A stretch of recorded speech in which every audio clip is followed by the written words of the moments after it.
Mike Nichols used to say that every scene is either a negotiation, a seduction, or a fight.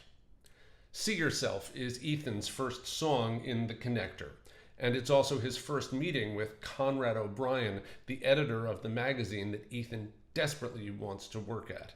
So See Yourself is a seduction.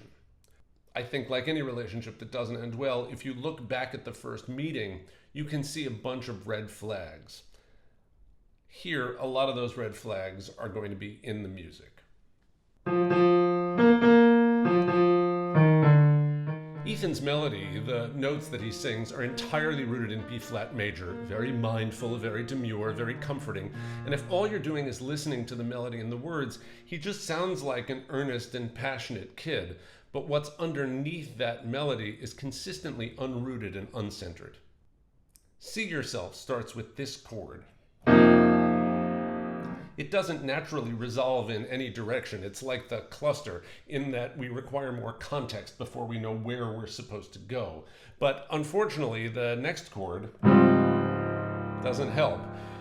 Then we're back to this first chord, and then to this, which is still not telling us much. I mean, I think we're in F because the bass note is F, but then there's all these other notes here that don't belong in that key.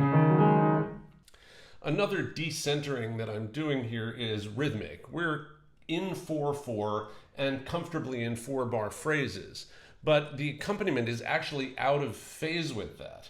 I'm playing 9 chords, 2 to a bar, which means that one of them always hangs over into the next phrase and pushes the phrase over this way. 1, 2, 3, 4, 5, 6, 7, 8, 9, 1, 2, 3, and it goes on like that. You don't necessarily hear that phasing going on because Ethan is so confident about where the melody and the phrases land.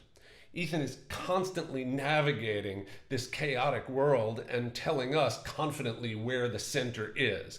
But you may wonder why Ethan is constantly surrounded by chaos. There's your red flag in this particular seduction. Now, I'm not saying I'm necessarily conscious of stuff like this when I'm writing. I'm making intuitive decisions because I know the story I want to tell. But listen, for example, to what happens if I made the accompaniment much more consistent with what Ethan is singing.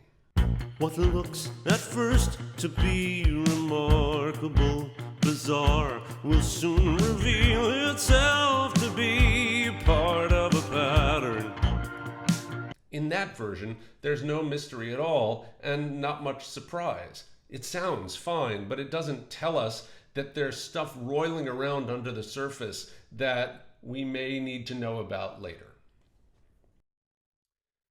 Right at the top of the song, you also hear this unusual sound. I sometimes think that my real legacy in the musical theater will be that I was the composer who introduced fretless bass solos. There's one here. I've been waiting for someone like you.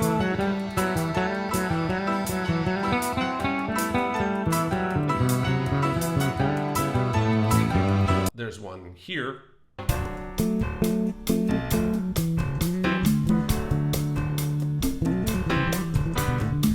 And now there's one here in the connector.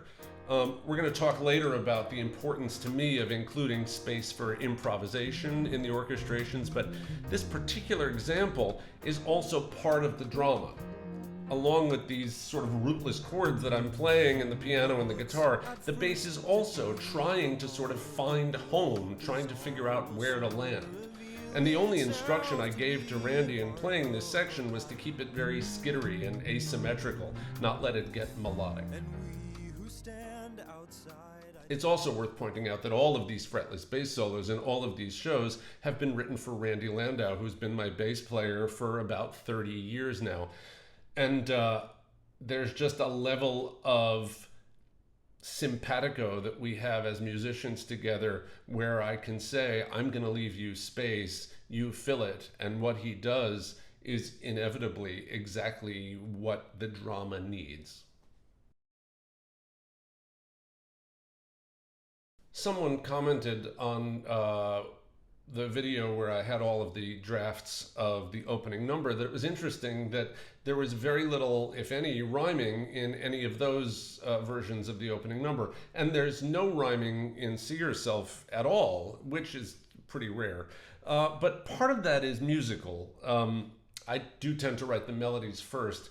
And if the melodies are asymmetrical, if there aren't, phrases that answer each other, then there's really no place to put the rhymes anyway.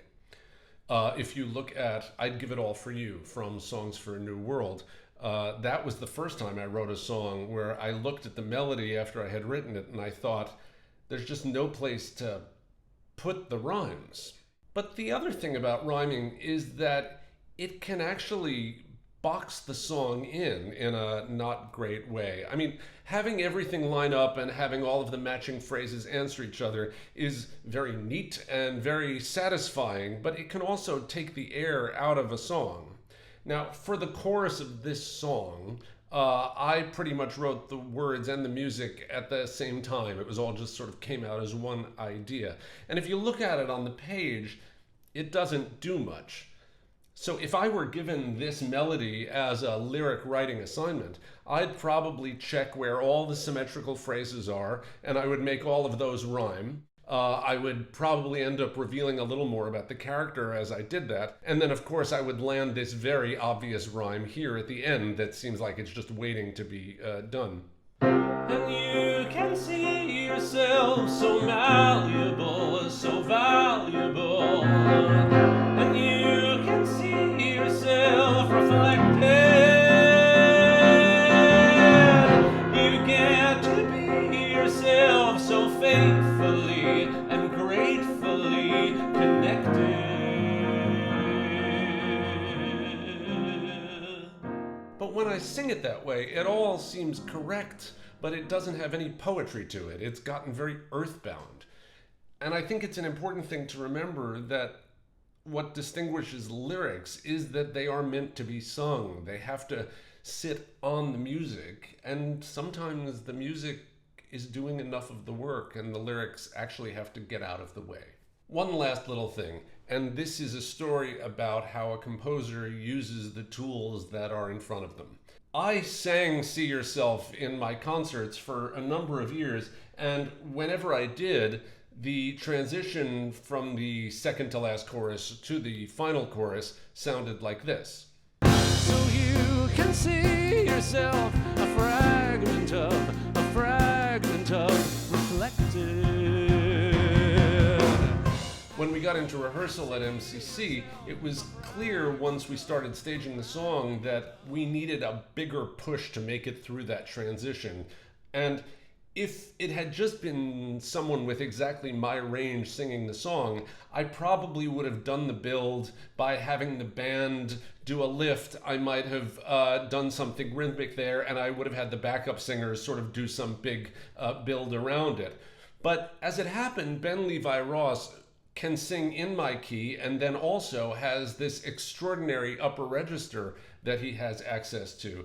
And so I was able to build with his instrument this transition, which is thrilling and sort of makes the whole song come to life. So you can see yourself a fragment of reflected.